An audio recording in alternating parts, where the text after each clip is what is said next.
off. I'm going to kind of hop right in and go backwards because I saw you tweeted yesterday. You tweeted first shoot of 2022. Y'all ready for new music? What's on the horizon? What can we expect from you? Oh my God. Yeah. So yesterday I shot my cover art for my first single of 2022. Yay! I'm so excited. Yeah, it's a cool song. This one is also a little like 70s inspired, which is similar to Better With You. So I'm pumped for that. It's like a female empowerment bop with some sultry sexiness and fierceness, and um there's like a little storyline to it too, which I love to do little storylines in my song, like full, like, here's the story, here's where we're going, journey. So yeah.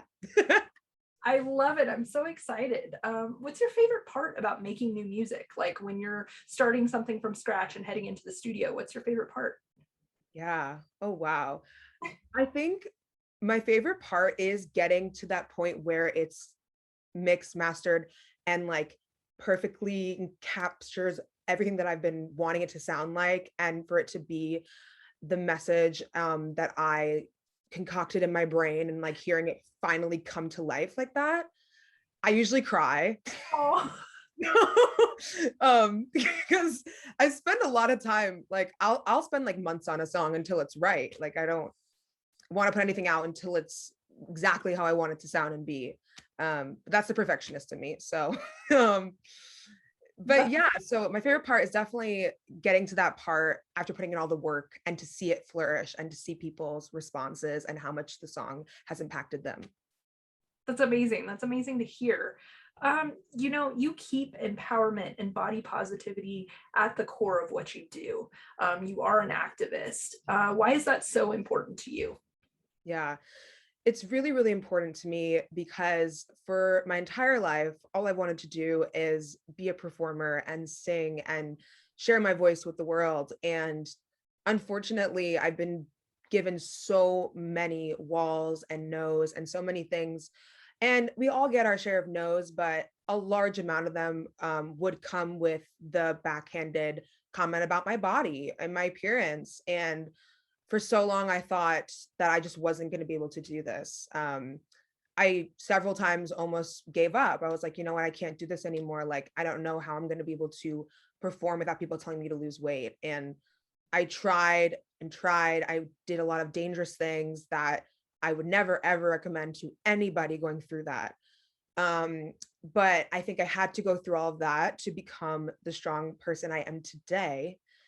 And when I decided to make my music, I decided that it was going to be body positivity at the forefront of my message, because at that point, we didn't even have Lizzo when I first was like thinking about doing music. When she came out, like, that was when I was like, oh my God, okay, I can't give up. Like, we got our girl, like someone speaking for us, because we didn't have anyone. And yeah, so I decided that was going to be my goal, and everything I do, I want to reach that community, and anybody who feels insecure about their body or insecure about anything about them, like that. My music's for everybody who has those little moments, and it's to pick them up, it's to make them feel more confident and feel good about themselves, because we need it. Yeah.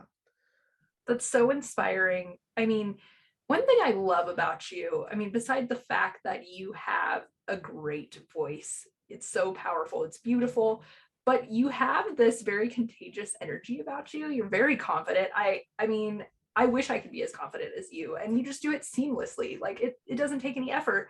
Where does that come from? And let's be honest, we don't always feel confident.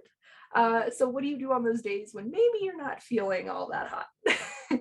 Yeah. Well, first of all, thank you. That is very, very, very nice. And at the same time, it is that thing where people see that, and it's like the confidence and all of this. And that is when, honestly, when I feel the most empowered is when I see other people with that confidence. Like, I'm so inspired by people like Lizzo or other artists that I see exuding that, and then it feeds me. So I think there are so many days where we feel down, and I feel down a lot. Like, there are days where I'm not feeling hot. I do not feel good. Like, It's rough. But I've always I do mantras. I do a lot of mantras to get myself going on those days where it's bad. Um, and I listen to music that will, either the sad music or the happy, like get it going music. That's definitely needed. And also just talking, talking to people, talking to other people who maybe are going through the same things as you, and just being honest about your feelings. But it took me a very long time to get to this point of this level of confidence that I have, because I really didn't have it for a very long time. Um, but I think there was just something in me that sparked one day. I was just so tired of being told that I couldn't perform, or I had to lose weight, or I had all these things that people were feeding into me. And it kind of just combusted. And I went, screw this. I'm going to make my own music. I'm going to do my own thing. And I'm going to do what I want to do. And nobody can stop me. And I'm going to inspire other people to be able to do that too. And I've had girls tell me, oh my God, I was going to stop singing, but then I saw you sing and I haven't stopped. And it made me like bawl. Oh, that's amazing. That must feel so good. Yeah, like that. I think those moments are the ones where I'm just like, wow, like I know I'm doing what I'm supposed to be doing with my life, and I know I was meant to do this. So, yeah, Oh yeah, my gosh, that's wonderful. How do you handle the haters? How do you handle those hate comments? Because inevitably they're going to happen. yeah. So funny you mentioned this. So my music video for Stereotype was a body positive pool party music video, sponsored by the brand Adore Me. They gave us Yes. all cute swimsuits, and it was honestly like a dream come true. And we had a lot of haters on Twitter. People were saying really fat phobic, honestly, just like you wouldn't think a human would actually like speak these things. I mean, they're not speaking, they're typing it, but um they were said. um but yeah, so it was weird because when they first happened, I actually was almost like, oh wow, like they're proving the point of my song, like great, like you know what, like we'll show them. Then I had it the next day. I actually woke up like pretty just down and sad and just feeling like no matter what I do, I'm gonna have haters. And I think that thought also made me be like, wait, but whatever I do, I'm gonna have haters. So like I'll get, the further you get, the more success you get, the next steps, you're gonna get more and more hate. Yes. And like that's what I've come to now fully own and go, all right, like they're gonna keep coming for me. And what makes a hater more angry is when you don't let it affect you and you keep going and don't let it stop you. So bring on the hate. Yes. Yes. It's not going to stop me. I love that because looking at you on social media, I would never guess that you let any hate get to you. I mean, I know you're human and I know that's, inevitable, but yeah, I wouldn't even think you have haters. I was almost hesitant to ask that question because I'm like, she is confident, she's doing her thing, she does not care. When did you first start singing and when did you know you were going to pursue this? Okay. So I started singing probably when I was like 3. Like Really? I was a baby just singing, but only because my family is very musical. Um, my abuela was a singer, and then my older brother is a jazz percussionist. Wow.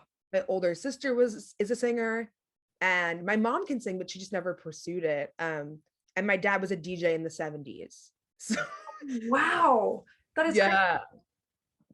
So my house was just like music central. I grew up listening to like so many different genres. Like I listened to Latin because my family's Latin, so I have all that. And then like 70s disco, which I think is a lot of like that infiltration, soul music, like big singers, soul singers. And then I started doing theater and I started to perform a lot more. Um, and I went to school for theater, did all that, but that was where a lot of the fat phobia kind of entered my life through the theater world, which is a very fat phobic world. Um, and and then from there I graduated and I went, you know what? I know I'm supposed to sing. And I had been writing like a lot throughout college. I just never was like putting it out into the world. And then I decided to take the leap, and I did it. So yeah. That's awesome. That's amazing to hear. I want to talk about a little bit about your music, so I want to get back to that. But first, I want to talk about TikTok. You're killing it on TikTok. What do you love about the platform? Yeah, honest, what's crazy about TikTok is that it took me so long to fully understand it. I think when I first downloaded it and was on there, I was like, what do I do? Like the thing that will, I don't know. And um my number one thing that I have loved about TikTok is that it has brought, I thought about this the other night actually. It's brought so many specifically women, but any non-binary as well, anybody else who feels, I think, body shaming specifically from me, a community of fans and people that I've been trying to reach for so long and just didn't know how to reach them. So TikTok is how you find those people. That's like how you find your community, your fans, your friends. I made friends on TikTok. I have found collaborators, other songwriters on there, like just amazing what that platform can do. And you get to be yourself more on it. And I feel like Instagram is very like filtered, specific, like niche thing. And TikTok is like, I could go on there and sing a random thing and throw my hand up for like 5 seconds. And like, like you could do whatever you want on there. And no one's gonna judge you, like to the extent that I feel like sometimes on Instagram there is that air of that thing. Definitely, I could definitely see that. How do you use the platform to challenge fat phobia and fat shaming? Yeah. So I make a lot of, I put my music on there obviously. So I'll make videos like with my songs, trying to like do trends, follow, what the change your outfits, looking cute. I like to do style inspo because it's really hard to like find cute stuff specifically for bigger girls that you feel confident in. And like until I discovered really cute clothes for us, like I always felt like uncomfortable. So I always want to help people be like, oh, like wear this with this or do this style or buy from this brand. Um, and yeah, just trying to give that boost, that self-confidence boost, that happiness, make little videos just to like make people feel good about themselves on the app and hopefully brighten their day. So yeah. Awesome. I know you mentioned clothing and I know you mentioned Adore Me. What was it like working with that brand on your music video? Yeah, that was crazy. So I love Adore Me because of their size inclusivity, but also just in general, like they work with like BB Rexa and Demi Lovato and a lot of artists that I really look up to. So it was just really cool to have them listen to my music and feel the same way about me as an artist. I think that's the coolest part. Yeah, but it was we had a lot of meetings. I actually was at their like end of the year like celebration meeting, and they played part of the video at it, and everybody was like, oh my gosh, like, oh, we love you, and like you've inspired us, and Oh, you, and I was in tears again. So I was like, but they're the kindest, most like loving humans ever working at Adore Me.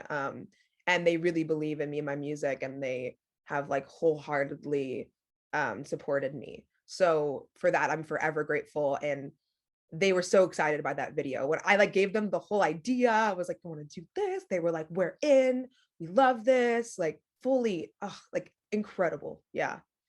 it's so refreshing to hear brands that actually support your creative process. That's amazing to hear.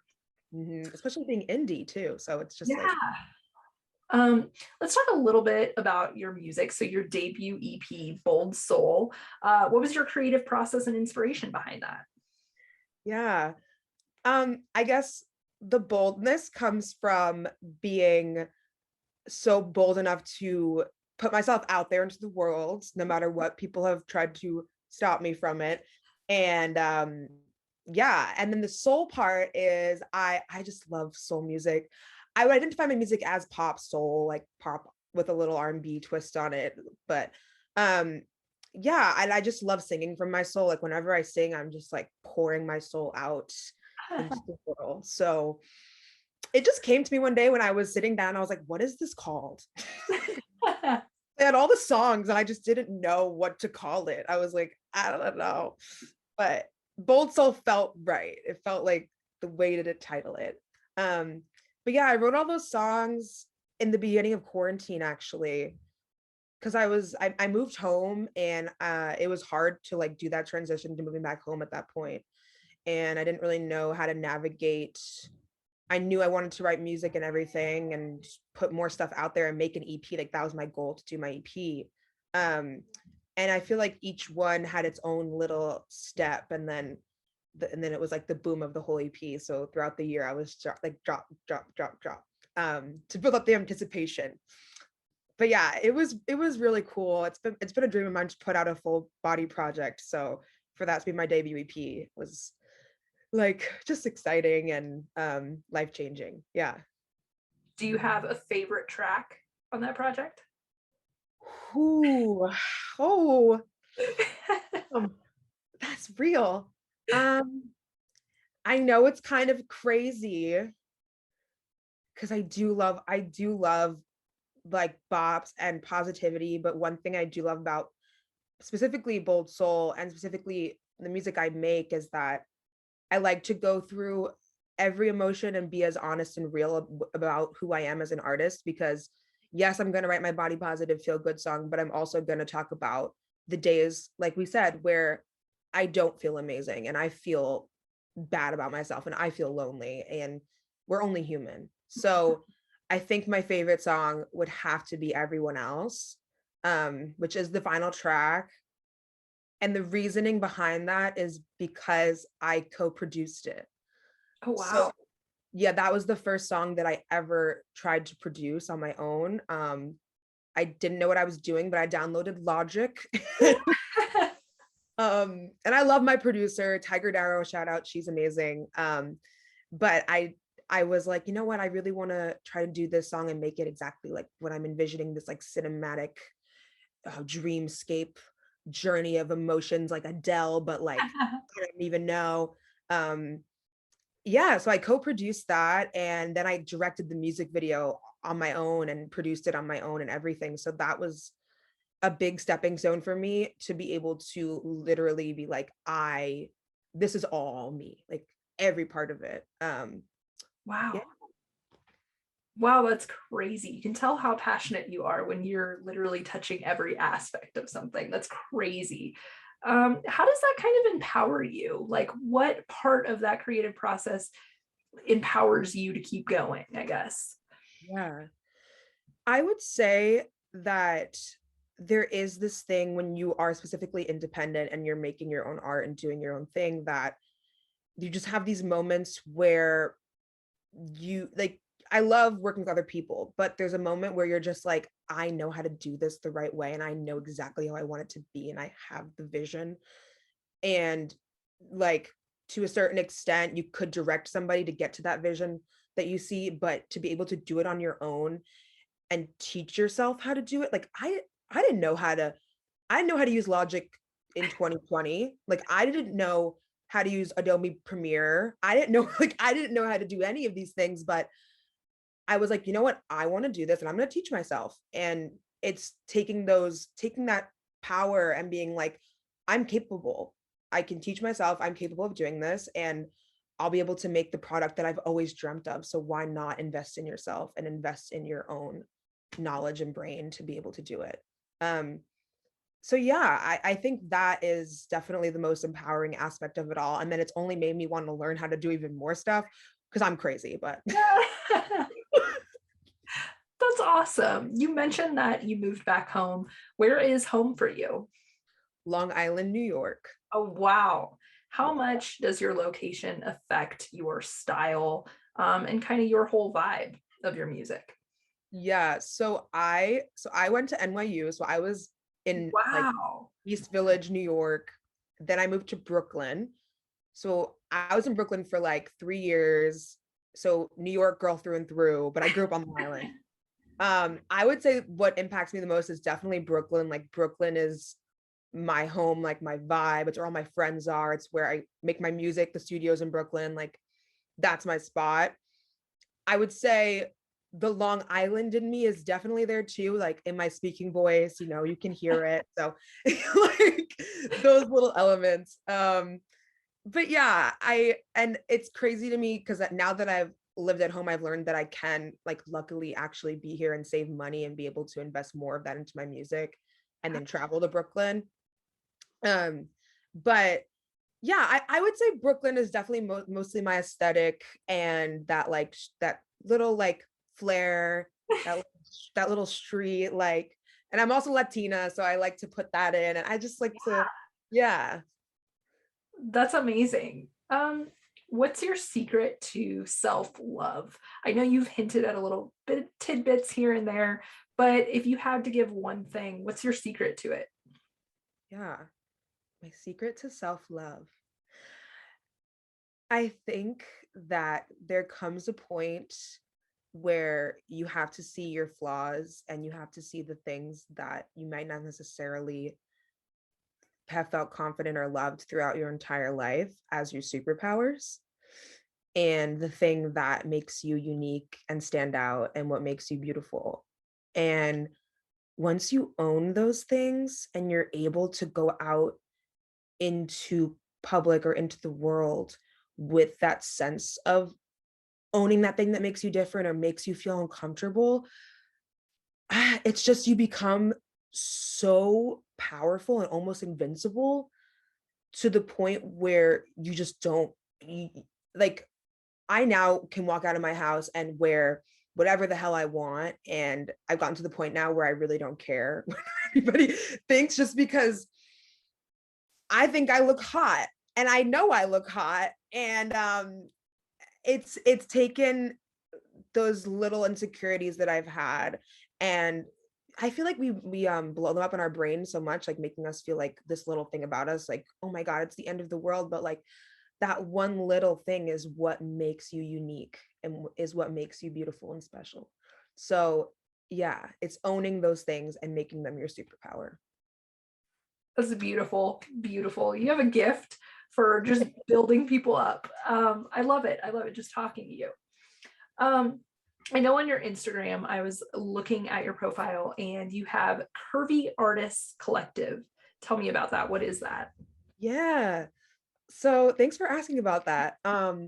So Curvy Arts Collective, I also call it CAC, was founded about over 2 years ago now. It was right before the pandemic. And my friend Marley, who's the co-founder, we were in New York City. I think we were both at an audition for some commercial and we were up for the same part. And me and her just kind of connected in the room, like hardcore.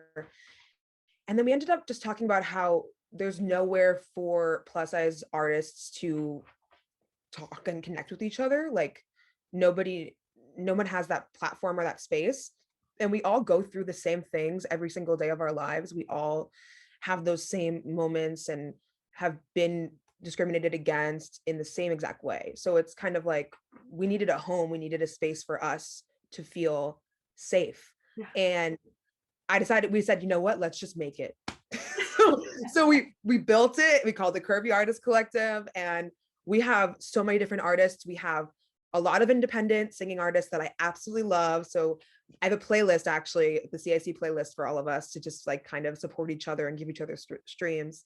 We have actors, dancers, like literally painters, like actual artists, photographers, like musicians, like everything you can imagine. And we have meetups every month just to like check in and see how we're all doing and kind of just pump each other up for what our next project is. And we'll do like art sharing nights where you can share what you're working on and stuff like that. And it's saved my life. So it's friends I've always needed and the people that I need to be surrounded by and inspired by. Yeah.